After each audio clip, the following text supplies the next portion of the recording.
സദാശിവസമാരംഭാം ശങ്കരാചാര്യമധ്യമാം അസ്മദാചാര്യപര്യന്താം വന്ദേ ഗുരുപരമ്പരാം.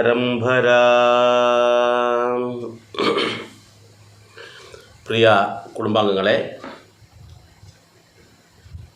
നമ്മൾ കേരളത്തിലുള്ള സനാതനധർമ്മ വിശ്വാസികൾക്കിടയിൽ വളരെ വിശ്വാസപൂർവം ചെയ്തു വരുന്ന ഒരാഘോഷമാണ് വിഷു.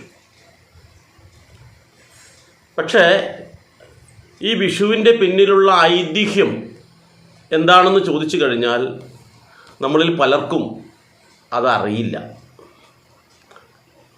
പലരും പലതാണ് പറയുന്നത്. എന്താണ് ശരിയായിട്ട് വിഷു, എന്തിനു വേണ്ടിയാണ് വിഷു ആഘോഷിക്കുന്നത് എന്ന് ചോദിച്ചാൽ പലരും പലതാണ് പറയുക എന്നർത്ഥം. നമ്മൾക്കറിയാം, ഇന്ന് ബഹുഭൂരിപക്ഷം ആൾക്കാരും പറയുന്നത് അതൊരു കാർഷിക ഉത്സവമാണ്. അപ്പോൾ കാർഷിക ഉത്സവമായിട്ടാണ് വിഷുവിനെ കാണുന്നതെന്ന് പറയുമ്പോൾ അത് മേടം 1 വിഷു ആഘോഷിക്കുന്നത് എന്നുള്ള കാര്യം അവർ മറന്നു പോകുന്നു. ഇവിടെ കേരളത്തിൽ കാർഷികോത്സവമായിട്ട് വിഷു ആഘോഷിക്കുന്നുണ്ടെങ്കിൽ എന്തുകൊണ്ടാണ് ഈ കേരളത്തിൽ ഈ വിഷുവിൻ്റെ ആ 1 കർഷക ദിനമായി ആചരിക്കാത്തത്? കർഷക ദിനം എന്ന് പറഞ്ഞാൽ ചിങ്ങം 1.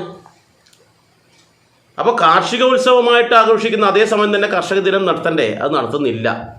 അപ്പോൾ ചിങ്ങം 1 കർഷക ദിനമായിട്ട് കൊണ്ടാടുന്നത് കേരളത്തിൽ. അപ്പോൾ മറ്റു ചിലർ പറയും മലയാളികളുടെ വർഷാരംഭമാണ് ഈ പറയുന്ന മേടം 1 എന്ന്. എന്നാൽ കേരളത്തിൻ്റെ 2 ഭാഗങ്ങളിൽ, അത് നമ്മുടെ വടക്കൻ കേരളത്തിലും തെക്കൻ കേരളത്തിലും വ്യത്യസ്തമായിട്ടാണ് ഈ പുതുവർഷം ആരംഭിക്കുന്നത്. എന്ന് വെച്ചാൽ ചിങ്ങം 1 മുതൽ ഒരു സ്ഥലത്ത് ഈ പറയുന്ന വർഷാരംഭം ഉണ്ടാകുന്നു, മലയാള വർഷാരംഭം ഉണ്ടാകുന്നു. മേടം 1 എന്ന രീതിയിൽ വേറൊരു സ്ഥലത്തും ഉണ്ടാകുന്നു. അപ്പോൾ ഇത് അതിഗംഭീരമായിട്ടൊരു വിരോധാഭാസമായിട്ട് നമുക്ക് കാണാൻ കഴിയും. യഥാർത്ഥത്തിൽ നമ്മൾ ചിന്തിക്കണം, എന്താണ് വിഷു എന്നുള്ളത്. അപ്പോൾ നമ്മൾക്കറിയാം, വിഷുവിനെക്കുറിച്ച് ഇന്ന് പറയുന്ന കഥകളും നോക്കൂ. ഇന്ന് നമ്മളറിയാം, വിഷുവിനോടനുബന്ധിച്ച് നമ്മൾ കണിയൊരുക്കുന്നു. അതിൽ പ്രധാനമായിട്ടും ശ്രീകൃഷ്ണനെ സങ്കല്പിച്ചുകൊണ്ടാണ് കാര്യങ്ങൾ ചെയ്യുന്നത്. കർഷക ദിനമാണെങ്കിൽ നമ്മൾ ശ്രീകൃഷ്ണനെ വെച്ചിട്ട് ചെയ്യേണ്ട ആവശ്യം വരുന്നുണ്ടോ? ഏതായാലും ഈ വിഷുവോടനുബന്ധിച്ച് ഇന്ന് സോഷ്യൽ മീഡിയയിലൂടെ പ്രചരിപ്പിക്കുന്ന ഒരു കഥയാണ് നരകാസുരൻ്റെ വധം. നരകാസുരൻ എന്ന് പറയുന്ന ഒരസുരൻ, അദ്ദേഹം നിരവധി രാജകന്യകമാരെ ഫലമായി പിടിച്ചു കൊണ്ടുപോയി തൻ്റെ കൊട്ടാരത്തിനുള്ളിൽ പാർപ്പിച്ചു എന്നാണ് പറയുന്നത്. അപ്പോൾ അവരുടെ അനുവാദമില്ലാതെയാണ് അവരങ്ങനെ ചെയ്തിരിക്കുന്നത്. അവസാനം ഈ കന്യകമാരുടെ പ്രാർത്ഥനയുടെ നിമിത്തമായി ആ കന്യകമാരെ രക്ഷിക്കുന്നതിന് വേണ്ടി സാക്ഷാൽ ശ്രീകൃഷ്ണ ഭഗവാൻ ഈ നരകാസുരനെ ആക്രമിക്കുകയും അങ്ങനെ ആ അക്രമത്തിൻ്റെ പരിണത ഫലമായിട്ട് നരകാസുരൻ കൊല്ലപ്പെടുകയും ചെയ്തു എന്നും, അപ്പോൾ ആ ദിവസമാണ് ഈ വിഷു എന്ന വിധത്തിൽ നമ്മൾ ആഘോഷിക്കുന്നത് എന്നുള്ള തരത്തിലാണ് ഇന്ന് പലരും പ്രചരിപ്പിക്കുന്ന ഒരു കഥ. എന്നാൽ ഇത് തികച്ചും വാസ്തവ വിരുദ്ധമായിട്ടുള്ള കഥയാണ്. ഒരിക്കലും അംഗീകരിക്കാൻ പറ്റാത്ത കഥയാണ്. കാരണം എന്തറിയോ? ഇതേ കഥയാണ് ദീപാവലി എന്ന് പറഞ്ഞിട്ട് നമ്മൾ കൊണ്ടാടുന്നത്. ദീപാവലിയുടെ ഐതിഹ്യമാണത്. അപ്പോൾ കേരളത്തിലാണ് ഈ തരത്തിലൊരു കഥ പ്രചരിപ്പിക്കുന്നത്, അതും ഇതും ഒന്നായിട്ട്. ദീപാവലി എന്ന് പറയുന്നത് ഈ മാസേ അല്ല, ഏപ്രിലേ അല്ല, അത് ഒക്ടോബർ മാസമായിട്ടാണ് വരാറ്. അപ്പോൾ ഇത് യാഥാർത്ഥ്യപരമായ എന്തെങ്കിലും ഒരു ഐതിഹ്യം വേണ്ടേ എന്ന് വെച്ചിട്ട് ഇവർ അത്തരത്തിലൊരു കഥ പ്രചരിപ്പിക്കുന്നതാണോ എന്നൊരു സംശയം. ഇതേപോലെ തന്നെ മറ്റൊരു കഥ പറഞ്ഞു വരുന്നത് എന്താണെന്ന് വെച്ചാൽ രാവണൻ്റെ വധം. ഇപ്പോൾ രാവണൻ അതിക്രൂരനായിട്ടുള്ളൊരു ചക്രവർത്തിയായിട്ടാണ്, അസുര ചക്രവർത്തിയായിട്ടാണ് കണക്കാക്കുന്നത്. അപ്പോൾ ആ രാവണനെ ശ്രീരാമചന്ദ്രൻ കൊന്നപ്പോൾ ആ സൂര്യൻ ആ കാലഘട്ടത്തിൽ, രാവണൻ ജീവിച്ചിരിക്കുന്ന കാലഘട്ടത്തിൽ രാവണന് ശല്യമാകുന്ന വിധത്തിൽ സൂര്യനെ ഒരിക്കലും തൻ്റെ കൊട്ടാരത്തിൻ്റെ പരിസരത്ത് പോലും അല്ലെങ്കിൽ കാണാൻ പറ്റാത്ത വിധത്തിലാണ് ചെയ്തിരുന്നതെന്ന് ഒന്നുകൂടി വ്യക്തമാക്കി കഴിഞ്ഞാൽ, ഒരു കഥ പറയുന്നത് രാവണൻ ഒരു ദിവസം രാവിലെ ഉണരുമ്പോൾ ആ മട്ടുപ്പാവിലുള്ള ആ ജനാലയിലൂടെ ഈ സൂര്യപ്രകാശം അദ്ദേഹത്തിൻ്റെ മുഖത്തടിച്ചു പോലും. അപ്പോൾ അദ്ദേഹത്തിന് ആകെ കോപാന്തകനായി. കാരണം നേരം പുലർമ്പോൾ തന്നെ ഈ ശക്തമായ കിരണങ്ങൾ ഏറ്റിട്ട് അദ്ദേഹത്തിന് ദേഷ്യം വന്നെന്നും ഇനി മേലിൽ ഞാൻ ഉണരുന്ന സമയത്ത് നിന്നെ ഈ ഭാഗത്ത് കണ്ടുപോകുന്ന ഒരു ആജ്ഞ പറഞ്ഞു എന്നും ഒരു കഥയാണ് പറയപ്പെടുന്നു. അങ്ങനെ സൂര്യൻ പേടിച്ചിട്ട് രാവണൻ ഉണരുന്ന ആ സമയത്തിനനുസരിച്ച് മാറ്റം വരുത്തി എന്നാണ് പറയുന്നത്. പിന്നീട് രാവണ വധം കഴിഞ്ഞതിന് ശേഷം വീണ്ടും സൂര്യൻ പഴയ അവസ്ഥയിലേക്ക് വന്നു എന്ന് പറയുന്നു. അപ്പോൾ സൂര്യനുമായി ബന്ധപ്പെട്ടിട്ടുള്ള ഒരു കഥയാണ് ഇവിടെ പറയുന്നത്. ഏതായാലും അതിന് അല്പമെങ്കിലും വിശ്വാസയോഗ്യമുണ്ട്. രാവണനായിട്ടല്ല, സൂര്യനുമായിട്ടുള്ള ഒരു കാര്യത്തിൽ വിശ്വാസയോഗ്യതയുണ്ട്. എന്തെന്നാൽ ഈ സൂര്യൻ എന്ന് പറയുന്ന ആ സൂര്യൻ്റെ ഉദയമുണ്ടല്ലോ, അല്ലെങ്കിൽ സൂര്യകിരണത്തിൻ്റെ നമ്മുടെ ഭൂമിയിലുള്ള പ്രവർത്തനം, അതിനെ കൃത്യമായി സ്വാധീനിക്കുന്ന അല്ലെങ്കിൽ അതിന് കൃത്യമായി ബന്ധമുള്ളതാണ് ഈ പറയുന്ന വിഷു എന്ന് പറയുന്നത്. അതെന്താണെന്ന് വെച്ചാൽ ഈ രാവും പകലും നമുക്കറിയാം, ഒരു ദിവസം എന്ന് പറയുന്നത് 60 നാഴിക ആയിട്ടാണ് കണക്കാക്കിയിട്ടുള്ളത് നമ്മുടെ ജ്യോതിശാസ്ത്രത്തിൽ. അപ്പോൾ കൃത്യമായിട്ട് 30 നാഴിക പകലും 30 നാഴിക രാത്രിയും ആയിട്ട് തുല്യമായിട്ട് വരുന്ന ഒരു സന്ദർഭം, അത് ഒരു വർഷത്തിൽ 2 തവണ ഉണ്ടാവുക. ഒന്ന് ഈ മേടം 1-ലും ഒന്ന് തുലാത്തിലുമാണ്. അപ്പോൾ ഈ മേടം 1-നെ നമ്മൾ മഹാവിഷുവായിട്ടും തുലാത്തിനെ നമ്മൾ തുലാം വിഷു ആയിട്ടും മലയാളികൾക്കിടയിൽ ആചരിച്ചു പോയിട്ടുണ്ടായിരുന്നു. അപ്പോൾ അതിൽ ഈ മഹാവിഷു ആയിട്ടുള്ള മേടം 1 ആയിട്ടുള്ള സൂര്യൻ തുല്യമായിട്ട് വരുന്ന സമയം, അപ്പോൾ ഈ തുല്യമായിട്ട് വരുന്ന ഈ ഒരു സമയത്തിനെയാണ് വിഷു എന്ന വിധത്തിൽ ആഘോഷിക്കുന്നത് എന്ന് പറയുമ്പോൾ അതിൽ തെറ്റ് കാണില്ല. കാരണം അതിൽ വളരെ വിഷു എന്ന് പറയുന്നതിൻ്റെ അർത്ഥം തന്നെ തുല്യത എന്നുള്ളതാണ്. അപ്പോൾ അതുകൊണ്ട് ഈ കണക്കിൽ വിഷുവിനെ സംബന്ധിച്ചുള്ള ചരിത്രം പറയുകയാണെങ്കിൽ ഒരു കാര്യം ഇതാണ് നമുക്ക് എടുത്തു പറയാൻ പറ്റുക, എന്ന് വെച്ചാൽ തുല്യമായിട്ടുള്ളത് എന്നർത്ഥം. രാവും പകലും തുല്യമായിട്ട് വരുന്നു. രാത്രി എത്രയാണോ സമയം, അതേപോലെ പകലും തുല്യമായിട്ട് വരുന്ന അപൂർവം സമയമായിട്ട് വേണം നമ്മൾ ഇതിനെ കണക്കാക്കാൻ. തീർന്നിട്ടില്ല കേട്ടോ, ഇനിയുമുണ്ട്. ഇതിന് വളരെയേറെ പ്രധാനമായിട്ട് ചില ഭാഗങ്ങളുണ്ട്, അതിലേക്ക് നമുക്ക് കടക്കാം. ഈ അവസരത്തിൽ നമുക്ക് പലർക്കും ഉണ്ടാകുന്നൊരു സംശയമുണ്ട്. ഈ രാവും പകലും തുല്യമായിട്ട് വരുന്ന സന്ദർഭം കേരളത്തിൽ മാത്രമല്ലല്ലോ, എല്ലാ സ്ഥലത്തും ഉണ്ടാകില്ലേ? എന്നിട്ട് എന്തുകൊണ്ടാണ് അവിടെയൊന്നും ഈ ആഘോഷമില്ലാത്തത് എന്നാണ് നമ്മൾ സംശയിക്കുക. എന്നാൽ അത് തെറ്റാണ്. കാരണം ഈ ഒരു അവസരത്തിൽ സൂര്യൻ ഭൂമധ്യരേഖയ്ക്ക് നേരെ മുകളിൽ വരുന്നത് കൊണ്ടാണ് ഇങ്ങനെ തുല്യത വരുന്നത്. അപ്പോൾ ഇത് കേരളത്തിൽ മാത്രമല്ല, ഈ പറയുന്ന ഭാരതത്തിൽ ആകമാനം ഇത് ആഘോഷിക്കുന്നുണ്ട്.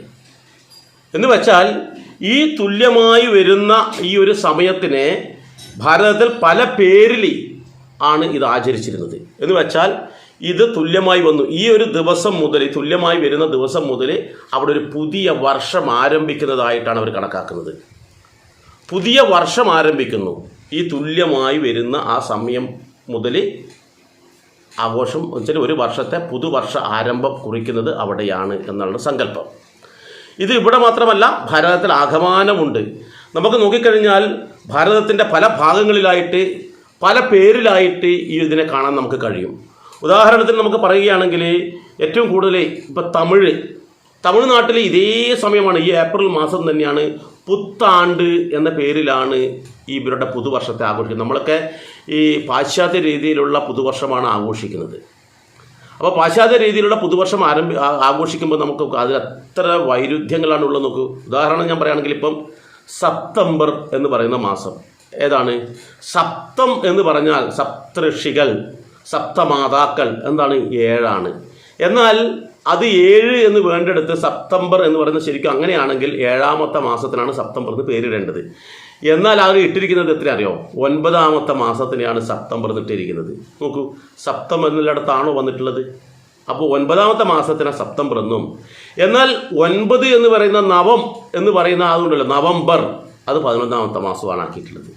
അപ്പോൾ ഇങ്ങനെയുള്ള വിരോധാഭാസമായിട്ടുള്ള കാര്യങ്ങളാണ് നമ്മൾ ഇരുകൈ നീട്ടി സ്വീകരിച്ചിട്ടുള്ളത്. എന്നാൽ പാശ്ചാത്യ രീതിയിലുള്ളതിനെ തള്ളിക്കളഞ്ഞ് നമ്മുടെ പൗരാണികമായതിനെ നമ്മൾ എടുത്ത് നോക്കുകയാണെങ്കിൽ നമുക്ക് മനസ്സിലാക്കാൻ പറ്റും, വളരെ കൃത്യതയോടു കൂടിയാണ് നമ്മൾ ഓരോ മാസങ്ങളെയും ദിവസങ്ങളെയും വർഷങ്ങളെയും ഒക്കെ കണക്കാക്കിയിട്ടുള്ളത്. അതിലൊരു വർഷത്തെ കണക്കാക്കുന്നതാണ് ഇങ്ങനെ തുല്യത വരുന്ന ഈ ഒരു മേടം 1 എന്ന് പറയുന്ന ആ ഇതിനെ തമിഴ്നാട്ടുകാർ പുത്താണ്ട് എന്ന പേരിൽ ആഘോഷിക്കുമ്പോൾ പഞ്ചാബിൽ ഇതിന് വൈശാഖി എന്ന പേരിൽ, ഇതെല്ലാം തന്നെ ഇതേ ദിവസമാണ് ആഘോഷിക്കുന്നത്. അതാണ് നമ്മൾ ചിന്തിക്കേണ്ടത്. പല പേരിലാണെന്നേ ഉള്ളൂ.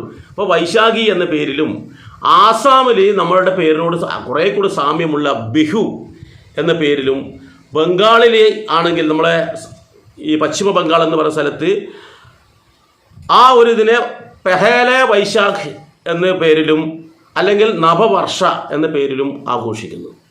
ഇത് കൂടാതെ ഭാരതത്തിലുള്ള മറ്റു പല ഭാഗങ്ങളിലും യുഗാദി എന്ന പേരിലും, വർഷപ്രതിപദ എന്ന പേരിലും, കലിവർഷം എന്ന പേരിലും, കൃഷ്ണവർഷം എന്ന പേരിലും ആഘോഷിക്കുന്നു. നമ്മുടെ ഭാരതത്തിൽ ഉണ്ടായിരുന്ന ശകവർഷം എന്നുണ്ടല്ലോ, അതും ഈ ഒരു മാസം തന്നെയാണ് ആരംഭിക്കുന്നത്. എന്ന് വെച്ചാൽ പലരും പല തരത്തിലുള്ള പല പേരിൽ അറിയപ്പെടുന്നതുമെല്ലാം ഒന്നായിരുന്നു. നമ്മളിവിടെ അതിനെ വിഷു എന്ന പേരിൽ കൊണ്ടാടുന്നു എന്നർത്ഥം. അപ്പോൾ നമ്മൾ ചിന്തിക്കേണ്ടത് വിഷു എന്ന് പറയുന്നത് നരകാസുരനായിട്ട് ബന്ധപ്പെട്ട കഥയല്ല, മറിച്ച് തുല്യത വരുന്ന ഈ പറയുന്ന വർഷാരംഭമാണ് എന്നർത്ഥം. എന്നാൽ ഇതിന് നമ്മുടെ പുരാണവുമായി വളരെയേറെ ബന്ധമുണ്ട്. പുരാണത്തിലെ കഥയുമായിട്ടും വളരെയേറെ ബന്ധമുണ്ട്.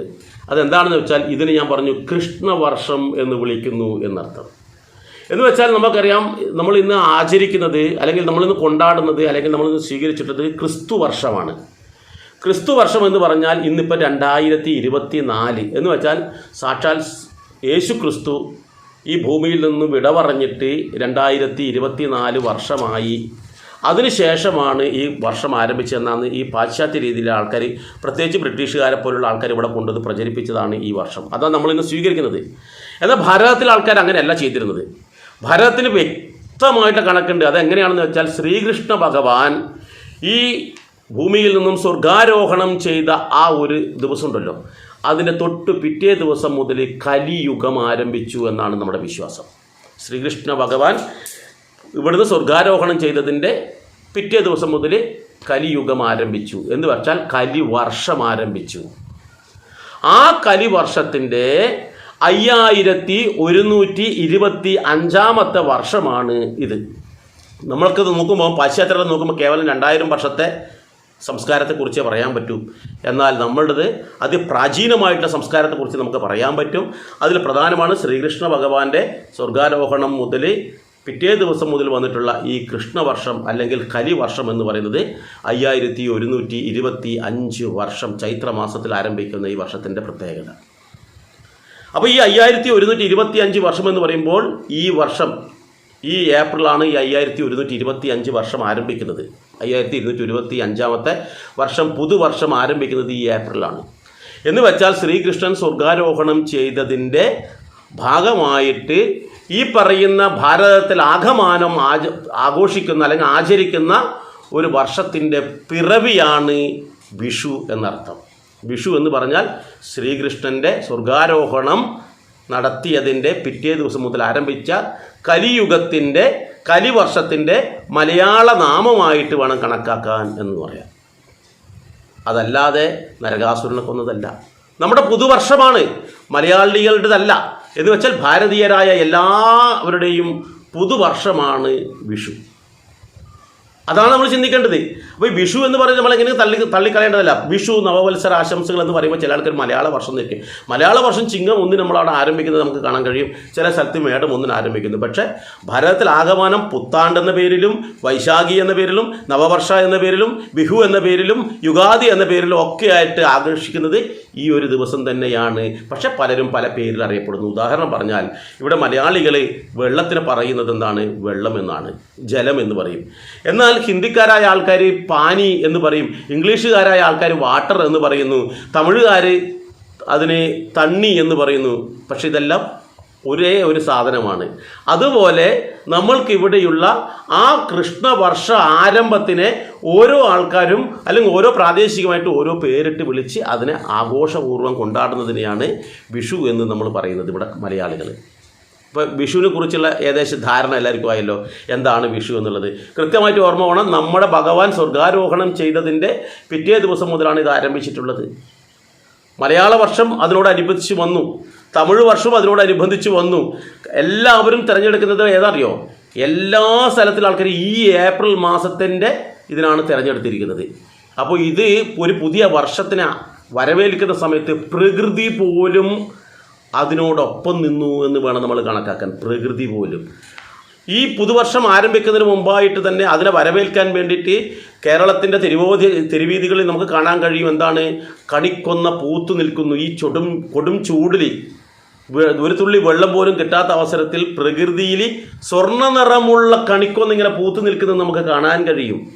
അതുപോലെ തന്നെ ചക്കയാവട്ടെ, മാങ്ങയാവട്ടെ, തേങ്ങയാവട്ടെ തുടങ്ങി സകല വിഭവങ്ങളും ഇങ്ങനെ പ്രകൃതി ഇങ്ങനെ തയ്യാറാക്കി വെച്ചിട്ടല്ല പുതുവർഷത്തിന് ആരംഭിക്കുന്നത്. ഇനിയുള്ളൊരു പുതുവർഷത്തേക്ക് നമ്മുടെ ഇവിടെയുള്ള സജ്ജനങ്ങൾക്ക് വേണ്ടി തയ്യാറാക്കിയിട്ട് പ്രകൃതി പോലും അണിഞ്ഞൊരുങ്ങി നിൽക്കുന്ന ഒരു കാലഘട്ടമാണിത്.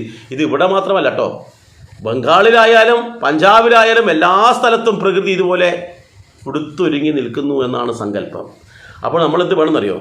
ഈ പറയുന്ന വിഷുവിനെ നമ്മൾ വിഷുവിൻ്റെ പ്രത്യേകത മനസ്സിലാക്കി. അപ്പോൾ ഈ വിഷു എങ്ങനെയാണ് നമ്മൾ ആഘോഷിക്കാറ് എന്നുള്ളതാണ് നമ്മൾ ചിന്തിക്കേണ്ടത്. കാരണം ഇന്ന് പലർക്കും വിഷു ആഘോഷിക്കേണ്ട വിധം പോലും അറിയില്ല. അപ്പോൾ എങ്ങനെയാണ് വിഷു ആഘോഷിക്കേണ്ടത് എന്ന് കൂടി നമ്മൾ ചിന്തിക്കണം. ഇവിടെ ചിന്തിക്കേണ്ടത് നമുക്കറിയാം, നമുക്കൊരു ദിവസം നേരം പുലർന്നു കഴിഞ്ഞാൽ രാവിലെ എന്ന് പറയുന്ന ഒരു പുലർകാലം ഉണ്ടാവും, ഉച്ച എന്ന് പറയുന്നൊരു സംഭവം ഉണ്ടാവും ഒരു ദിവസത്ത്, വൈകുന്നേരം ഉണ്ടാവും, അതുപോലെ തന്നെ രാത്രിയും ഉണ്ടാവും. ഒരു ദിവസത്തിൻ്റെ 4 ഘട്ടങ്ങൾ. ഇതുപോലെ ഒരു മനുഷ്യായസിൻ്റെ 4 ഘട്ടങ്ങളുണ്ട്. അതിലൊന്നാണ് ബാല്യകാലം, അതുപോലെ ഒന്നാണ് കൗമാരം, പിന്നെ യൗവനം, പിന്നെ വാർദ്ധക്യം. ഇതുപോലെ ഒരു വർഷത്തിനുമുണ്ട് ഇതുപോലെ 4 ഘട്ടങ്ങൾ. അതിൽ ആ വർഷത്തിൻ്റെ പുലർകാലമാകുന്നതാണ് മേടമാസം എന്ന് പറയുന്ന ഈ ഒരു മാസം.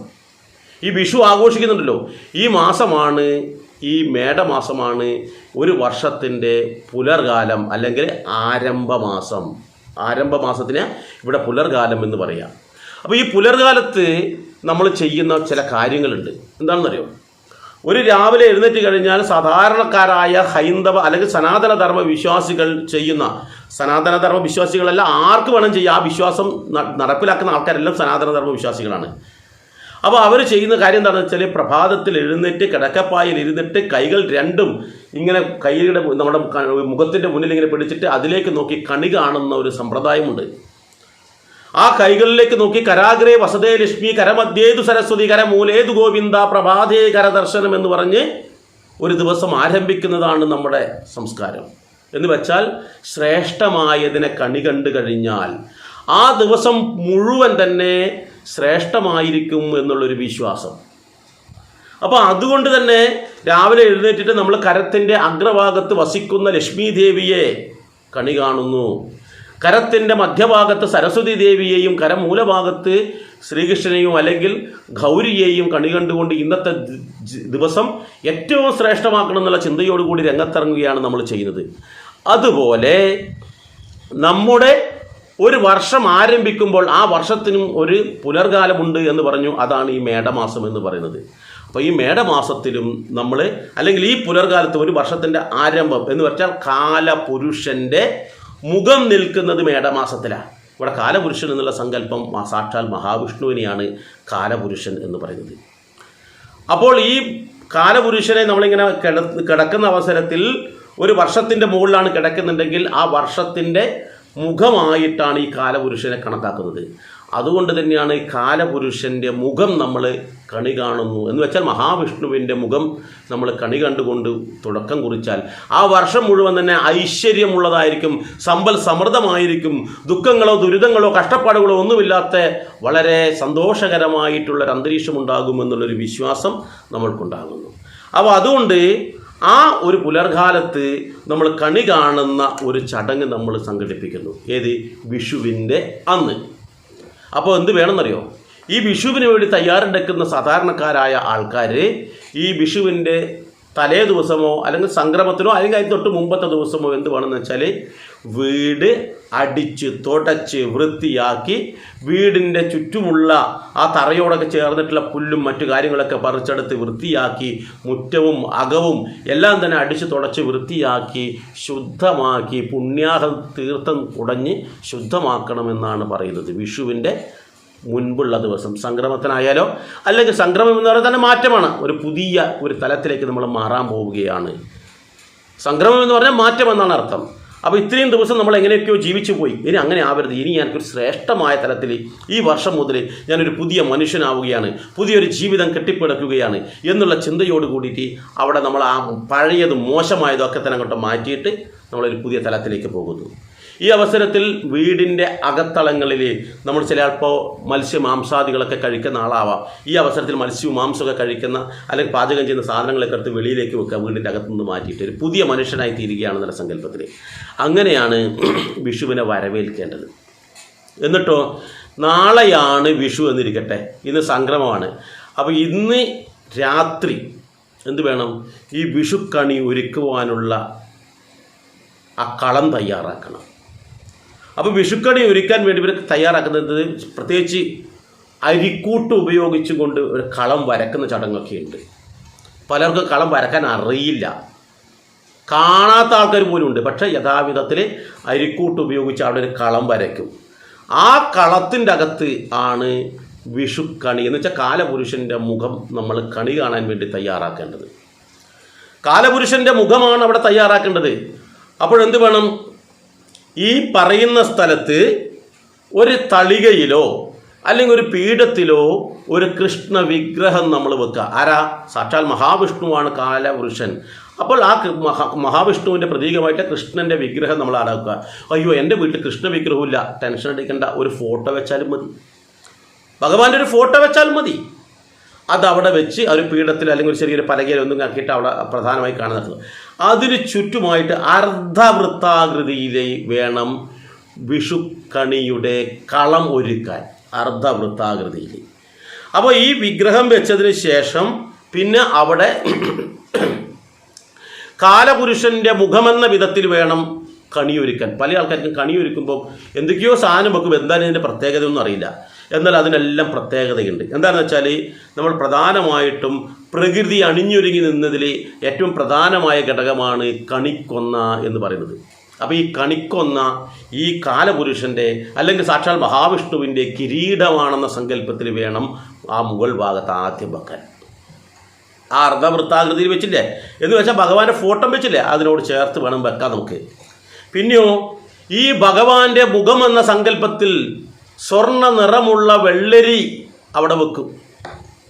അത് ഭഗവാന്റെ മുഖമാണെന്ന വിധത്തിൽ, സ്വർണത്തിൻ്റെ മുഖമെന്ന വിധത്തിൽ വേണം നമ്മൾ കണക്കാക്കാൻ. ഭഗവാന്റെ കണ്ണുകളാണെന്ന സങ്കല്പത്തിൽ അവിടെ നിലവിളക്ക് കൊളുത്തി വെക്കും. കാരണം വിളക്കാണ്, വെളിച്ചമാണ്, അതാണ് നമുക്ക് വഴി കാട്ടുന്നത്. അപ്പോൾ കണ്ണായിട്ട്, ഭഗവാന്റെ കണ്ണായിട്ട് ഇവിടെ കണക്കാക്കുന്നത് നിലവിളക്കാണ്. ഭഗവാന്റെ വാക്ക്, ഭഗവാൻ നമ്മൾക്ക് തരുന്ന വാക്കായിട്ട് നമ്മൾ കണക്കാക്കി അവിടെ പുണ്യഗ്രന്ഥങ്ങൾ അവിടെ വെക്കണം. പുണ്യഗ്രന്ഥങ്ങളിലൂടെ നമുക്ക് ശ്രേഷ്ഠമായ തലത്തിലേക്ക് എത്താൻ പറ്റും. അത് ഭഗവാന്റെ വാക്കാണെന്ന വിധത്തിൽ നമ്മൾ അവിടെ ഒരു പുണ്യഗ്രന്ഥം വെക്കണം. അതുപോലെ തന്നെ ഭഗവാന്റെ അലങ്കാരങ്ങൾ എന്ന വിധത്തിൽ നമ്മൾക്കെല്ലാം അലങ്കാരമാക്കാൻ നമ്മൾ എന്താ ചെയ്യുക? സ്വർണ്ണാഭരണങ്ങളാണ് നമ്മൾ ഉപയോഗിക്കാറ്. അപ്പോൾ ഇതിൽ ഈ കളത്തിൽ സ്വർണ്ണാഭരണങ്ങൾ അലങ്കാരമായിട്ട് നമ്മൾ വെക്കണം. സമ്പൽ സമൃദ്ധിയുടെ പ്രതീകമായിട്ട് നാണയങ്ങൾ അല്ലെങ്കിൽ പണം ഈ തട്ടിൽ വെക്കണം. അതുപോലെ തന്നെ മനസ്സിൻ്റെ പ്രതീകമായിട്ട് കണ്ണാടിയാണ് വെക്കേണ്ടത്, ദർപ്പണം. ഈ ഓരോ കാര്യങ്ങളും ഇനി വേറൊന്നുണ്ട്, ചാർത്തൽ. ഈ ചാർത്തലിൻ്റെ ഭാഗമായിട്ട് അവിടെ വസ്ത്രം വെക്കണം. ഈ ഒരു സങ്കല്പം ഭഗവാന്റെ ഭഗവാന്റെ വസ്ത്രമാണ്, ഭഗവാന്റെ മനസ്സാണ്, ഭഗവാന്റെ അലങ്കാരമാണ്, ഭഗവാന്റെ നാക്കാണ്, ഭഗവാന്റെ കണ്ണാണ്, ഭഗവാന്റെ മുഖമാണ്, ഭഗവാന്റെ കിരീടമാണ് എന്ന സങ്കല്പം നമ്മൾക്ക് അവിടെ ഉണ്ടാവണം. ഇതിങ്ങനെ വെക്കുന്ന അവസരത്തിൽ ഇതൊക്കെ തന്നെ സമ്പൽ സമൃദ്ധിയുടെ ഓരോ കാര്യങ്ങളാണ്. ഭഗവാന്റെ രൂപം, ഭഗവാന്റെ മുഖമാണെന്ന സങ്കല്പത്തിൽ വേണം ഇത് വെക്കാൻ വേണ്ടിയിട്ട്. പലരും വെക്കുന്നത് എന്താണെന്നറിയോ? ഒരു ഉരുളി എടുക്കും. ഈ ഉരുളിയിൽ ഈ എല്ലാ സാധനം കയറ്റിയിട്ട് അവിടെ വെക്കും. ഇത് രാവിലെ ഒന്ന് കണി കാണുന്ന സമയത്ത് ഇതെല്ലാം ഒന്നിച്ച് കാണാൻ കഴിയില്ല. ഇതൊക്കെ കൂടിക്കലർന്നിട്ടാണ് ഉണ്ടാവുക. അതങ്ങനെയല്ല, ഓരോന്നും നമുക്ക് കൃത്യമായിട്ട് ഭഗവാന്റെ മുഖം എന്ന ഇതിൽ കണ്ണ് വെക്കേണ്ടടുത്ത് കണ്ണും, മൂക്ക് വരേണ്ടടുത്ത് മൂക്കും വരാണ്ട് മൂക്കും കണ്ണും എല്ലാം കൂടി ഉരുട്ടിയിട്ട് ഒരു സ്ഥലത്ത് വെച്ച് കഴിഞ്ഞാൽ എന്തായിരിക്കും അവസ്ഥ? അപ്പോൾ അതിൻ്റെതായ പവിത്രതയോട് കൂടി വേണം നമ്മൾ കണിയൊരുക്കാൻ എന്നർത്ഥം. എന്നിട്ട് ഇത് കൂടാതെ എന്ത് വേണമെന്നറിയാം? ഇവിടെ പഞ്ചഭൂതങ്ങളുടെ പ്രതീകമായിട്ടുള്ള സാധനം ഈ പറയുന്ന അവിടെ വെക്കണം. പഞ്ചഭൂതങ്ങളുടെ പ്രതീകം. ഇവിടെ പഞ്ചഭൂതങ്ങളുടെ പ്രതീകമായിട്ട് വെക്കുന്നത് അവിടെ നിലവിളക്ക് ഉള്ളതുകൊണ്ട് അഗ്നിയുടെ തത്വം അവിടെ ഉണ്ടായി. വായുവിൻ്റെ തത്വം അവിടെയുണ്ട്. ആ വായുവിൻ്റെ തത്വം ഉള്ളത് കൊണ്ടല്ലേ അത് കത്തുന്നത്. അതുപോലെ ആകാശ തത്വം ഉള്ളത് കൊണ്ടാണ് ഇതൊക്കെ മുകളിലേക്ക് പോകുന്നത്, ആകാശത്തേക്കാണല്ലോ പോകുന്നത്. എന്നാൽ അവിടെ മണ്ണിൻ്റെ പ്രതീകമായിട്ട്, ഭൂമിയുടെ പ്രതീകമായിട്ട് മൺകലം അവിടെ വെക്കണം. ഈ ഭൂമിയുടെ പ്രതീകമായിട്ടാണ് പുതിയ മൺകലം അവിടെ വെക്കുന്നത്. ഈ ഭൂമിയുടെ പ്രതീകം വെച്ചാൽ ഭൂമിയാണ് നമുക്ക് സകല സുഖങ്ങളും അതുപോലെ തന്നെ സകല പഴവർഗ്ഗങ്ങളും ധാന്യങ്ങളും ഒക്കെ തരുന്നത് ആരാ? ഈ പറയുന്ന ഭൂമിയാണ്. അതുകൊണ്ട് തന്നെ ആ ഭൂമിയുടെ പ്രതീകമായ മൺപാത്രത്തിൽ പലഹാരങ്ങൾ ഉണ്ടാക്കിയിട്ട് നമ്മൾ നെയ്യപ്പമോ അല്ലെങ്കിൽ കാര്യപ്പൊക്കെ ഉണ്ടാക്കുമല്ലോ, അതൊക്കെ ഉണ്ടാക്കിയിട്ട് അതിലാണ് നമ്മൾ വെക്കുക. ആ ഭൂമിയിൽ നിന്നാണ് അരി വിളഞ്ഞെടുക്കുന്നത്, അറിയാലോ, അതിലൂടെയാണ് നമ്മൾ ജീവിക്കുന്നത്. അപ്പം ഭൂമിയുടെ പ്രതീകമായിട്ടുള്ള മൺപാത്രത്തിൻ്റെ അകത്ത് ഈ പറയുന്ന പലഹാരങ്ങൾ ഉണ്ടാക്കിയിട്ട് അതിൽ വെക്കും. ജലത്തിൻ്റെ പ്രതീകമായിട്ട് ഒരു കിണ്ടിയിൽ അവിടെ വെള്ളം വെക്കാം. സമ്പദ് സമൃദ്ധിയുടെ പ്രതീകമായിട്ട് മറ്റ് നമുക്ക് അരി, നെല്ല് ഇത്യാദി വസ്തുക്കളും അവിടെ വെക്കും. പച്ചക്കറികൾ അവിടെ വെക്കും. അതുപോലെ തന്നെ നവധാന്യങ്ങൾ അവിടെ വെക്കണം. പ്രധാനമായിട്ട് നമുക്ക് ഇവിടെ വെക്കാനുള്ളൊരു കാര്യം എന്താണെന്ന് വെച്ചാൽ അക്ഷതം, മഞ്ഞളും അരിപ്പൊടിയും ചേർന്നിട്ടുള്ള ഒരു വസ്തുവാണ് ഈ പറയുന്ന അക്ഷതം. പ്രകൃതിയുടെ വരദാനമായിട്ടുള്ള കുലമാങ്ങ, ചക്ക, തേങ്ങ ഇത്യാദി വസ്തുക്കളും ഈ കളത്തിൽ നിരത്തി വെക്കും. ഇതൊക്കെ പ്രകൃതിയുടെ വരദാനമായിട്ടുള്ള, കാരണം സമ്പൽ സമൃദ്ധിയുടെ പ്രതീകമായിട്ടുള്ളതാണ്. ഇത് കൂടാതെ അഷ്ടമംഗല്യം, താമ്പൂലം, വെറ്റില, അടക്ക, ഇതിനാണ് താമ്പൂലം എന്ന് പറയുന്നത്, വെറ്റിലയും അടക്കയും. ഇത് കൂടാതെ നമ്മൾക്ക് വീട്ടുപറമ്പിൽ കിട്ടുന്ന പച്ചക്കറികളും നമുക്കവിടെ വെക്കാം. ഇതൊക്കെ എന്താണെന്ന് വെച്ചാൽ ഈ ഒരു വർഷം ഞാൻ കണി കാണുന്നത്, ആ കണി കണ്ടു കഴിഞ്ഞാൽ എനിക്ക് ഈ വരാൻ പോകുന്ന വർഷം മുഴുവൻ തന്നെ ഇത്തരം സമ്പൽ സമൃദ്ധമായ എല്ലാ വസ്തുക്കളും എൻ്റെ അരികിലുണ്ടാകും. അപ്പോൾ അതുകൊണ്ട് ഒന്നിനൊരു ബുദ്ധിമുട്ടില്ലാതെ നല്ല ഒരു അന്തരീക്ഷം ഈ ഒരു വർഷം ഉണ്ടാകുമെന്നുള്ള സങ്കല്പത്തിൽ നമുക്ക് എന്തൊക്കെയാണോ വേണ്ടത് അതൊക്കെ നമ്മൾ ഈ കണിക്കളത്തിൽ ഒരുക്കും. ഇതൊക്കെ ഒരു ഉരുളിയിൽ കൊള്ളേണ്ട സാധനമല്ല. ഇത് വിശാലമായിട്ടൊരു സ്ഥലത്ത്, ഇനി ഇത് എവിടെ വെക്കാം? പൂജാമുറിയിൽ വെക്കാം. ഇനി അതെല്ലാം നമ്മുടെ നടുക്കത്തുള്ളവരാകൊണ്ടല്ലോ സെൻട്രൽ ഹാൾ എന്ന് പറയുന്നത്, അവിടെ വേണമെങ്കിൽ വെക്കാം. അല്ലെങ്കിൽ വായുകോണിലുള്ള ഏതെങ്കിലും ഒരു സ്ഥലത്ത് വെക്കാം. ഏതായാലും ഇത്തരത്തിൽ വേണം വിഷുക്കണിയുടെ കാര്യങ്ങൾ ഒരുക്കുവാൻ. ഇത് തലേന്ന് രാത്രി കിടക്കുന്ന സമയത്ത് ഈ വിഷുക്കണി ഒരുക്കേണ്ട ഒരു മുഹൂർത്തം പറയുന്നുണ്ട്. ഓരോ വർഷവും അത് ജ്യോത്സ്യന്മാരത് പറയും. ഈ സമയത്താണ്, ഏതായാലും രാത്രി കിടക്കുന്നതിന് മുമ്പായിട്ടാണ് ഇതെല്ലാം ഒരുക്കി വെച്ചിട്ടാണ് നമ്മൾ ചെയ്യാറ്. എന്നിട്ടോ നമ്മൾ രാത്രി പോയിട്ട് കിടന്നുറങ്ങിക്കഴിഞ്ഞാൽ ആദ്യം കുടുംബത്തിലെ കാരണവർ ആരാണോ, മുതിർന്നത് ആരാണോ, അല്ലെങ്കിൽ അവിടെ കാര്യക്ഷമമുള്ള കാര്യങ്ങളെല്ലാം വളരെ ഭംഗിയായി ചെയ്യുന്നത് ആരാണോ, അത് കുടുംബനാഥനാവാം, കാരണവരാവാം, ആരും ആവട്ടെ, അവർ മറ്റാരും അറിയാതെ, അതിന് കൃത്യമായൊരു സമയമുണ്ട് പറയുന്നത്, കണി കാണാൻ വേണ്ടിയിട്ട് ബ്രഹ്മമുഹൂർത്തത്തിലൊരു സമയമുണ്ട്. ആ സമയത്ത് ആരും അറിയാതെ ശബ്ദമുണ്ടാക്കാതെ പോയിട്ട് കുളിച്ച് വരണം. കുളിച്ച് ശുദ്ധമായിട്ട് വേണം വരാൻ വേണ്ടിയിട്ട്. എന്നിട്ട് അവരുടേതായ വസ്ത്രം ധരിക്കുക, പുതുവസ്ത്രം തന്നെ ധരിക്കുക. എന്നിട്ടോ വന്നിട്ട് ആ പൂജാമുറിയിലായാലും അല്ലെങ്കിൽ എവിടെയാണോ കണി ഒരുക്കിയിട്ടുള്ളത് അവിടെ ആ ഭഗവാന്റെ കണ്ണ് എന്നുള്ള സങ്കല്പത്തിലുള്ള നിലവിളക്കിന് അഗ്നി പകരണം. എന്നിട്ട് ആ വിളക്കുകളെല്ലാം ഇങ്ങനെ കത്തിക്കുന്ന അവസരത്തിൽ ആ ഒരു ദിവസമെങ്കിലും നമ്മൾക്ക് ആ നിലവിളക്കിനെ അനുഷ്ഠാന വിളക്കെന്ന വിധത്തിൽ നിന്ന് മാറ്റി അലങ്കാര വിളക്കെന്ന സങ്കല്പത്തിൽ കത്തിക്കുക. അലങ്കാര വിളക്കും അനുഷ്ഠാന വിളക്കും ചിലർക്ക് സംശയം വരും. എന്തെന്നാൽ ഈ ക്ഷേത്രങ്ങളെല്ലാം നമ്മൾ തിരിയിടുന്ന കാണാൻ പറ്റും. ഒരു ഭാഗത്ത് നമ്മൾ സ്വതവേ തിരിയിടുന്ന എങ്ങനെയാണ്? ഒരു ഭാഗത്ത് അല്ലെങ്കിൽ 5 തിരിയിടുന്ന വിളക്കുണ്ടാവും, 2 തിരിയിടുന്ന വിളക്കുണ്ടാവും. ഇന്നത്തെ ദിവസം നിങ്ങൾക്ക് പറ്റുമെങ്കിൽ ആ വിളക്കിൽ നിറയെ തിരിയിടാൻ പറ്റുമെങ്കിൽ ചെറിയ തിരി നിറയായിട്ട്, വലിയ വിളക്കാണെങ്കിൽ നിറയിട്ട് ചെറിയ മുല്ലമുട്ട് പോലെ ഇങ്ങനെ നിരന്ന് നമ്മളെ പല്ലുകളൊക്കെ നിൽക്കും പോലെ നിരന്നിട്ട് നിർത്തുന്നുണ്ടെങ്കിൽ അത് കാണുമ്പോൾ തന്നെ അറിയാതെ കൈകൂപ്പി പോകും. പക്ഷെ ആളിക്കത്തരുത്, മുല്ലമുട്ട് പോലെ കത്തുന്ന വിധത്തിൽ ഇങ്ങനെ വെക്കുക. അത് ഒരു വിളക്കെന്നല്ല, ഇനി 2 or 3 വിളക്കുകൾ കത്തിക്കാൻ പറ്റുമെങ്കിൽ അത്രയും നല്ലത്. ഈ വെളിച്ചമല്ലാതെ അവിടെ ബൾബോ മറ്റു കാര്യങ്ങൾ, ഈ ഇലക്ട്രിക്കിൻ്റെ ഒന്നും നമ്മൾ എന്ന് വെച്ചാൽ വലിയ ട്യൂബ് ലൈറ്റിൽ ഇട്ട് കഴിഞ്ഞാൽ ഇതിൻ്റെ ഒരു ഭംഗി പോകും. അപ്പോൾ അതിനനുസരിച്ച് ഈ വിളക്കുകൾ നമ്മൾ കത്തിക്കുക. അത് എത്ര വിളക്ക് കൊളുത്താൻ പറ്റും അത്രയും കൊളുത്താം. അതോടൊപ്പം തന്നെ കർപ്പൂരം കത്തിക്കുന്നൊക്കെ അത് ചെയ്യാം. നിർബന്ധമായിട്ട് ചന്ദനത്തിരി കത്തിക്കണം. നമ്മളത് മറന്നു. ഈ ഗന്ധം ആ ഉറങ്ങിക്കിടക്കുന്ന ആളുടെ മൂക്കിലേക്ക് എത്തണം, ചന്ദനത്തിരിയുടെ ഗന്ധം. അപ്പോൾ ഇതിങ്ങനെ കത്തിച്ച് വെച്ചതിന് ശേഷം ഞാൻ ചെയ്യുന്ന ചടങ്ങ് ഞാൻ പറയാം. അതുപോലെ നിങ്ങൾക്ക് എളുപ്പം മനസ്സിലാവുമല്ലോ. ഞാൻ ചെയ്യുന്നത് എന്താ വെച്ചാൽ, ഞാനാണ് എൻ്റെ വീട്ടിൽ വിഷുക്കണിയും കാര്യങ്ങളൊക്കെ തയ്യാറാക്കാറ്. അപ്പോൾ ഞാൻ എന്താ വെച്ചാൽ, ഇതുപോലെ എല്ലാം തയ്യാറാക്കിയതിന് ശേഷം നേരെ ഭാര്യയുടെ അടുത്ത് പോയിട്ട്, ഭാര്യ ആ ദിവസം ഞാനായിരിക്കുമല്ലോ എഴുന്നേൽക്കുക, വല്ല ഭാര്യ കണ്ണ് തുറക്കരുതേ എന്ന് ആദ്യം പറയും. ഓർമ്മയില്ലാണ്ട് കണ്ണ് തുറന്ന് പോകും പലരും. കണ്ണ് തുറക്കല്ലേ, നമുക്ക് വിഷുക്കണി കാണേണ്ടതാണ്, കണ്ണ് തുറക്കരുതെന്ന് ആദ്യം പറയും. അത് ഞാൻ കണ്ണ് പൊത്തിപ്പിടിക്കും. കാരണം പൊത്തിപ്പിടിച്ചാലും ഇല്ലെങ്കിലും അവർക്കൊന്നും കാണില്ല, ഇലക്ട്രിക് അവിടെ ബൾബൊന്നും ഇട്ടിട്ടുണ്ടാവില്ല, ഇരുട്ടത്താണ്. എന്നിട്ട് അവരെ മെല്ലെ, അപ്പോൾ അവർക്ക് മനസ്സിലായി എന്തെന്ന് കണി കാണേണ്ടതാണെന്ന്. ഉടനെ അവരുടെ കണ്ണ് പൊത്തിപ്പിടിച്ചുകൊണ്ട് മെല്ലെ ഈ പറയുന്ന പൂജാമുറിയിലേക്ക് എത്തിരി അവരങ്ങോട്ട് തല ഇന്ന സ്ഥലത്തുള്ളത്, താഴേക്ക് നോക്കൂ, ഇങ്ങനെയുണ്ട് എന്ന് പറഞ്ഞിട്ട് കണ്ണ് തുറക്കാൻ പറയും. അപ്പോൾ അവരിങ്ങനെ നോക്കുമ്പോൾ ആ നിലവിളക്കിൻ്റെ പ്രകാശത്തിൽ അവിടെ ഓരോ സാധനം, ഞാൻ പറയും ഓരോ സാധനങ്ങളും നോക്കണം, എന്തൊക്കെയാണ് കണ്ടതെന്ന് ചോദിക്കും. അപ്പോൾ പറയും വെള്ളരിക്ക, ചക്ക കണ്ടു, നാണയം കണ്ടു, പുസ്തകം കണ്ടു, കണ്ണാടി കണ്ടു, ഇതൊക്കെ കണ്ടു എന്ന് പറയും. കൃഷ്ണവിഗ്രഹം കണ്ടു, ഇതൊക്കെ പറയും. എല്ലാം കണ്ടല്ലോ. എന്നിട്ട് പറയും ഇനി നീ പോയിട്ട് മോളെ കൂട്ടിയിട്ട് വരും, ഞാൻ പോയിട്ട് മോനെ വിളിച്ചിട്ട് വരാം. ഇപ്പോൾ രണ്ടാളും 2 റൂമിലാണ്. ഞാൻ പോയിട്ട് മോനെയും ഇതേപോലെ കൂട്ടിക്കൊണ്ടുവരും, അവൾ മകളെയും കൂട്ടിക്കൊണ്ടുവരും, അമ്മയെ കൂട്ടിക്കൊണ്ടുവരും. അങ്ങനെ നമ്മൾ എന്ത് ചെയ്യുമെന്ന് വെച്ചാൽ, അവിടെ നിന്ന് ഉണർന്നു വന്ന ആൾക്കാരാണ് പിന്നീട് ഓരോ ആൾക്കാരെ കൂട്ടിക്കൊണ്ടുവരിക. അങ്ങനെ എല്ലാവരും കൂടി അവിടെ എത്തും. അവിടെ എത്തിയിട്ട് കണി കാണും. കണി കണ്ടു കഴിഞ്ഞാൽ യഥാവിധി ഈ കണി കണ്ടു കഴിഞ്ഞാൽ അവർക്ക് അവിടെ ഈ മൺപാത്രം ഉണ്ടല്ലോ, ഭൂമിയുടെ പ്രതീകമായിട്ടുള്ള മൺപാത്രം, ആ മൺപാത്രത്തിൽ നിന്നും ഒരു പലഹാരമെടുത്ത് അവർക്ക് കൊടുക്കണം. കാരണം ഭൗതികമായിട്ടുള്ള ഏറ്റവും വലിയ സമ്പാദ്യമാണ് ഈ പറയുന്ന അന്നം എന്ന് വെച്ചാൽ ഭക്ഷണം. അപ്പോൾ ഇവരോട് പറഞ്ഞാൽ ഇത് നിങ്ങൾ വാങ്ങിച്ചിട്ട് അവിടെ വെക്കുക, അല്ലെങ്കിൽ അന്നേരം കൊടുത്തില്ല എങ്കിലും അവരോട് എത്രയും പെട്ടെന്ന് കുളിച്ച് വസ്ത്രം മാറിയിട്ട് വരാൻ പറയും. പെട്ടെന്ന് അവർ കുളിച്ച് വസ്ത്രങ്ങളൊക്കെ മാറിയിട്ട് ഇതേ സ്ഥലത്തെത്തി കഴിഞ്ഞാൽ എല്ലാവർക്കും ഈ മൺപാത്രത്തിൽ നിന്നൊരു പലഹാരമെടുത്ത് അവർക്ക് കൊടുക്കുക. നെയ്യപ്പമാവട്ടെ, എന്തോ ആവട്ടെ.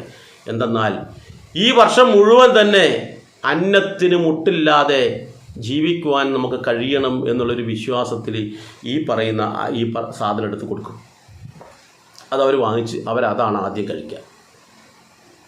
ആ കിണ്ടിയിൽ വെച്ച തീർത്ഥം എടുത്ത് അവർക്ക് കൊടുക്കും. ജലത്തിൻ്റെ പ്രതീകമായിട്ടുള്ള ഇതും അവർക്ക് കൊടുക്കാം. ഇതിന് ശേഷം വിഷുക്കൈ നീട്ടം എന്ന് പറയുന്ന ഒരു സമ്പ്രദായം ഉണ്ട് അവിടെ. എന്തിനാ വിഷുക്കൈ നീട്ടം? നമുക്കറിയാലോ, ഒരു കട തുറക്കുന്നതിരിക്കട്ടെ, ഒരു കടക്കാരൻ കട തുറക്കുമ്പോൾ അവൻ വിചാരിക്കും ഭഗവാൻ ഇന്ന് നല്ലൊരു കണിപ്പുരുത്തം ഉണ്ടാവണേ എന്ന് പറയും. അപ്പോൾ അവൻ രാവിലെ തന്നെ വന്നിട്ട് ഒരു സാധനം വാങ്ങിച്ചു, ഒരാൾ വന്നിട്ട് സാധനം വാങ്ങിച്ചു. അയാൾ തരുന്ന ആ പൈസയിൽ ഒരു വിശ്വാസമുണ്ട്. കാരണം ഇന്നത്തെ കണി മോശമില്ല, കാരണം ഇന്ന് നല്ലൊരു വ്യക്തിയുടെ കൈനീട്ടം കിട്ടിയത്. ചെറിയ ആൾക്കാരുടെ കൈനീട്ടം കിട്ടിയാൽ അന്ന് ആ ദിവസം മുഴുവൻ ആ കൈനീട്ടം അല്ലാന്ന് വേറൊരു വസ്തു കിട്ടില്ല.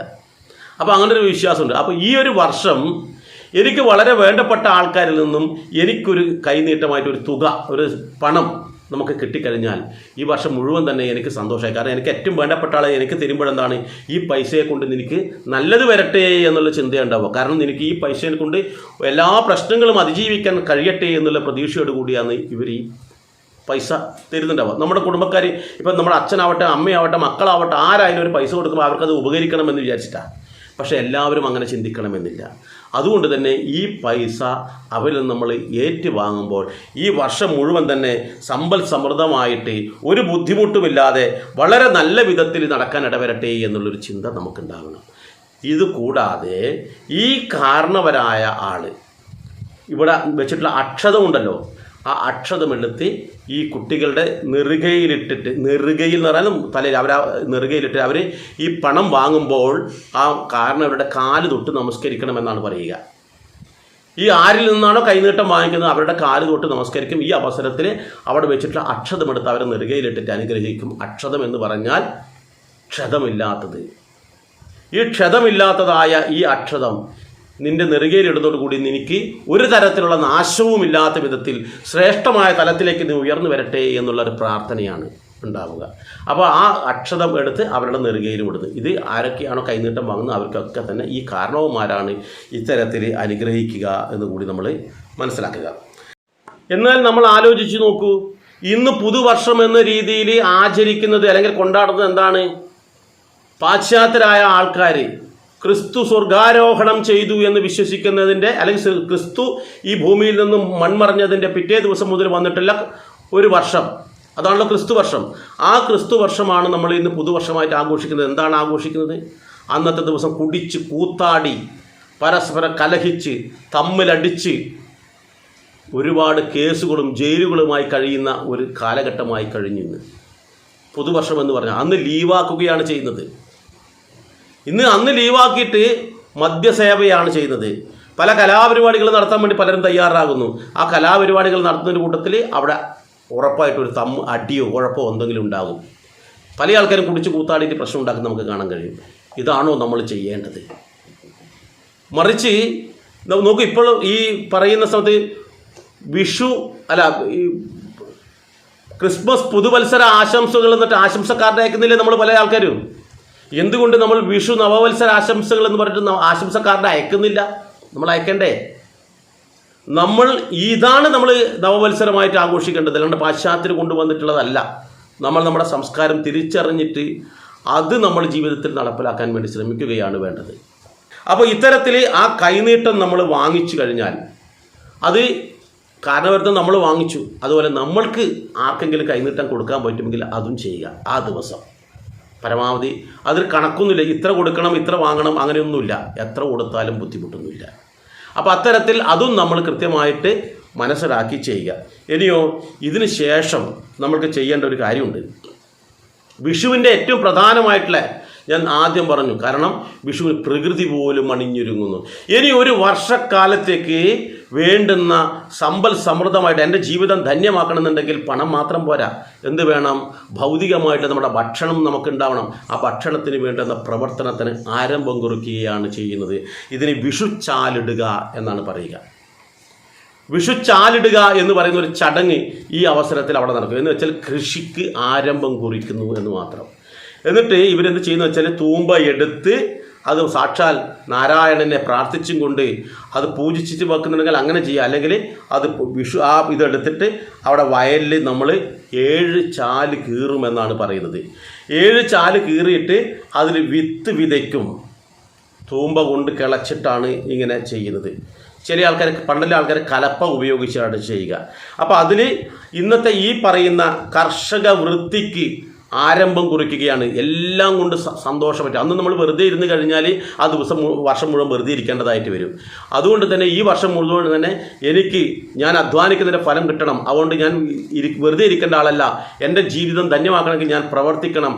അത് എൻ്റെ കുടുംബത്തിന് വേണ്ടി ഗുണം ചെയ്യുന്ന തരത്തിൽ ഈ പറയുന്ന വയലിൽ അല്ലെങ്കിൽ വീട്ടുപറമ്പിൽ, ഇന്ന് വീട്ടുപറമ്പില്ല, 3-4 സെൻറ്റ് സ്ഥലമുള്ള ആൾക്കാർ എന്ത് ചെയ്യും? അപ്പോൾ അവർക്ക് അങ്ങനെയുള്ള സംവിധാനങ്ങൾ ചെയ്യാൻ പറ്റും. അല്ലെങ്കിൽ അവരുടെ ഇഷ്ടപ്പെട്ട തൊഴിൽ മേഖലയിൽ എന്തെങ്കിലും അത് തുടക്കം കുറിക്കുക. ആ ദിവസം ഈ വർഷം മുഴുവൻ തന്നെ അത് ചെയ്ത് അതിലൂടെ നല്ലൊരു വരുമാനം കിട്ടണമെന്ന വിധത്തിൽ എന്താണോ ഇഷ്ടമായിട്ടുള്ള തൊഴിൽ അവരെന്താണോ ചെയ്യുന്നത് ആ തൊഴിലിന് അവരവിടെ എന്തെങ്കിലും തരത്തിൽ തുടക്കം കുറിക്കുന്നത് നല്ലതാണ് എന്നുകൂടി മനസ്സിലാക്കുക. അപ്പോൾ ഈ പറയുന്ന വിഷുവിൻ്റെ അന്ന് ഈ വിത്ത് വിതച്ചും കൊണ്ട്, വിഷുച്ചാലിട്ട് വിത്ത് വിതച്ചും കൊണ്ട് അവർ ആ ചടങ്ങിലേക്ക് അതും ചെയ്യാൻ വേണ്ടി തയ്യാറാവണം എന്നുള്ളതാണ്. എന്നാൽ നമ്മൾ ആലോചിച്ച് നോക്കൂ, ഈ കാര്യങ്ങളൊക്കെ ചെയ്തു, ഇതെല്ലാം ശ്രേഷ്ഠമായ ചടങ്ങായി നമ്മൾ ചെയ്യുന്ന അവസരത്തിലും ആ ദിവസം മത്സ്യവും മാംസവും കയറ്റിക്കൊണ്ട് ഏറ്റവും പുണ്യമായ ദിവസം മൃഗങ്ങളെ കൊന്നുകൊണ്ട് അത് ഭക്ഷിക്കുന്ന ഒരു കാലഘട്ടമായി തീർന്നിരിക്കുകയാണ് ഇന്നത്തെ വിഷു. ആ ദിവസം മത്സ്യമാംസാദികൾ കഴിക്കാതെ ആ പാത്രങ്ങളൊക്കെ നമ്മൾ വെളിയിൽ വെക്കേണ്ടതിന് പകരം അതെടുത്ത് അകത്ത് വെച്ചിട്ട്, ചില ആൾക്കാരുടെ വീട്ടിൽ ഈ വിഷുവിനും ഓണത്തിനും ആയിരിക്കും ചിലപ്പം മാംസങ്ങൾ തന്നെ വാങ്ങുക. അത്രയും ദിവസം വാങ്ങില്ല, ആ ദിവസം നോക്കി വാങ്ങും. എന്നിട്ട് സദ്യ ഒരുക്കുന്നതിന് പകരം എന്താണ് ചെയ്യുന്നതറിയോ? ഇവർ വിഷു സദ്യക്ക് പകരം ഈ ബിരിയാണി, നെയ്ച്ചോറ്, ചിക്കൻ, മട്ടൻ ഇങ്ങനെയുള്ള കാര്യങ്ങളിലേക്ക് നമ്മൾ അധപ്പതിച്ച് പോയിരിക്കുകയാണ്. അത് നമ്മൾ തിരുത്തണം. ആ ഒരു ദിവസം നിങ്ങൾക്ക് ഒഴിച്ചുകൂടാൻ പറ്റാത്ത ആൾക്കാരാണെങ്കിൽ ആ ഒരു ദിവസം ഒഴിവാക്കി മറ്റേതെങ്കിലും ദിവസം നിങ്ങൾക്ക് ചെയ്തോളൂ.